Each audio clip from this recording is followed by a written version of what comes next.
Have a good Tuesday, ducks and ducklings. We're back with only the hottest news. Did you miss us? We did too.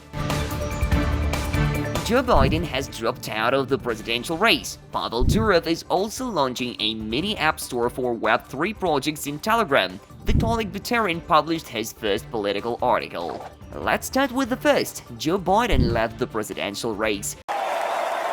So he triggered the collapse of cryptocurrencies, followed by market correction and a wave of liquidations. In the first 30 minutes after the news was published, the cryptocurrency market liquidated more than $67 million in long. At the same time, the market sharply took a correction and Bitcoin is one step away from the all-time high. Let's move on.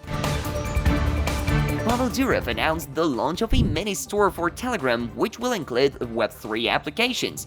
Telegram, along with the hype of tap-to-earn projects, has become the center of mass adopting for new users. Durov promises to continue working on integrating Web3 projects into Telegram. Ethereum creator Vitalik Buterin urged people not to elect politicians based on their attitude towards cryptocurrency.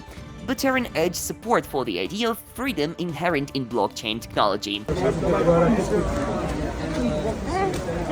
Authorities in many countries are beginning to legalize cryptocurrency, and this year politicians have become more vocal about the prospect of legalization. They are trying to get more votes. We'll see what comes of it. That's it for today. Thanks for watching our episode. Have a great week.